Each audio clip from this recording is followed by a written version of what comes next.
Hello and welcome to live lesson number 25. I actually did that thing again where I started the video and then realised that I couldn't remember, even though I looked at it like a minute ago, what number the thing was.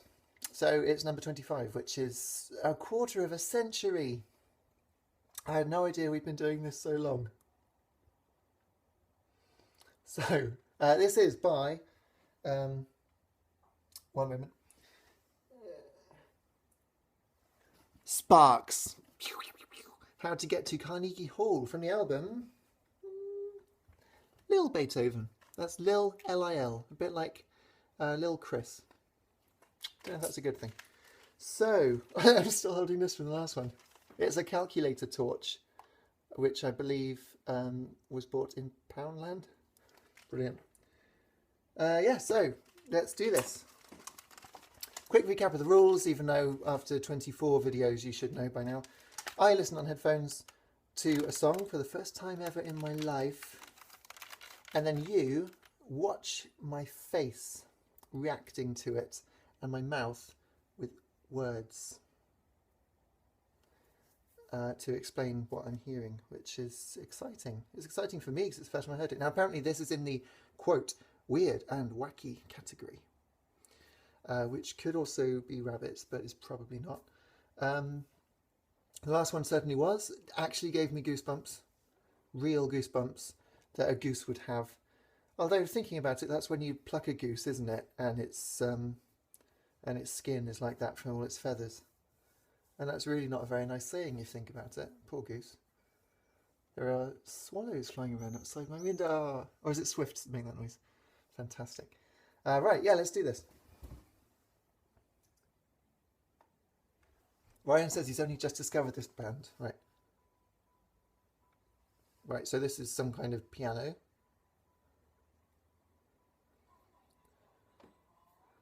Okay. The piano is very... It's kind of classic. Surely that's classical, or a bit like Phantom of the Opera style chords. And a male vocalist repeating "How do I get to Carnegie Hall?" But although he's talking, it is in tune.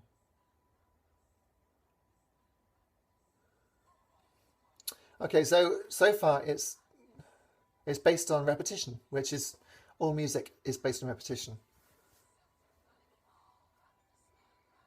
Is it Ruck this man?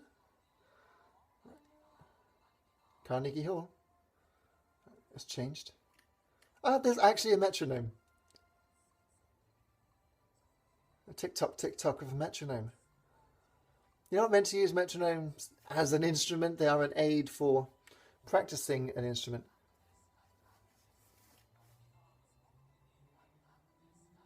I practiced, not rock this.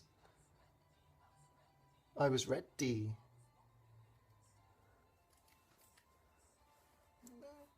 Okay, sort of head voice now, harmonies, very split in the mix, in the stereo mix. Piano's still going in. I know there's strings, very deep, so it's probably a cello. Sideways? There's a lot of repetition here. Sometimes I think I should write a song that's more repetitive, but I always talk myself out of it. Like, I don't want to bore the listener. And yet this is repetitive, but I suppose because it keeps changing around and the things they're repeating keep changing, so you don't get stuck listening to one loop over and over. Although the piano is going over and over, very rapid, doodle-doodle-doodle. And now it stops and it's...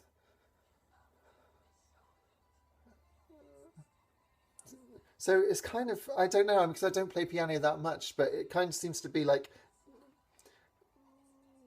alternate hands. I might be completely wrong, but I don't think it's someone going like this really quickly, because that's silly. I keep looking up because there are 3 spiders on my window. Swifts and spiders. Ooh, phasing. How did I get to Carnegie Hall? I think I was saying practice, man, practice. I practiced.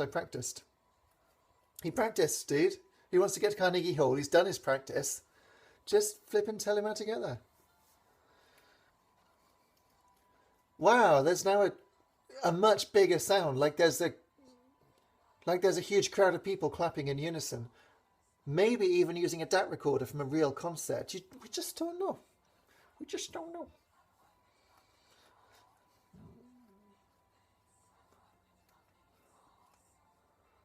All right, now this multi-track, I think it's the same guy singing, but he's now singing in the extremes of the stereo mix together in unison underneath the repeating vocal in the top, and now the strings have come back in. And they've got quite a lot of reverb on them. And now that phasing's come back. Very subtle use of the phasing effect. And a swell, and it stopped. And that is the end. Well, I'll be honest, I didn't learn how to get to Carnegie Hall from that, except perhaps to practice. But, well, I didn't know that you could get to a physical place just by practicing. I mean, I suppose if you practice walking, you might accidentally end up at Carnegie Hall. Just don't know. I don't know. If I had written that song, I would reject it. And this is the problem that I personally have, and perhaps you don't want to hear about my personal composing problems or skills or lack thereof. But I don't know, something so repetitive, I tell myself it's too repetitive. And yet, that is what music is. And there they've filled up so many minutes with the same idea over and over again. I mean, yes, it was developed, it was augmented. They had some interesting instruments come in to keep things fresh for the listener. A nicely produced sound. Stereo mix was, well, it was wide and the sound was full, but there were some empty spaces sort of here in the middle sides of my ears. So extremes were full of the dude with his harmonies, and then up here was the piano, do do do do do do do like that over here, and then in the middle the main vocal. So there was space here, and I can't remember what happened with the bass, to be honest. So I don't know, there was something a little lacking in the production, but it was decently produced. I like the subtle use of effects, because most people, if they get an effect, they just completely overuse it and saturate it and think, yeah, let's turn up the wet mix to 100. What a brilliant idea. But that wasn't. It was basically a 10 or 15% wet mix. And, you know, I'm not talking about cement, but I can see how you might make that assumption if you came to this video fresh. You might think that someone was building Carnegie Hall. How do I build Carnegie Hall? Cement mix, cement mix.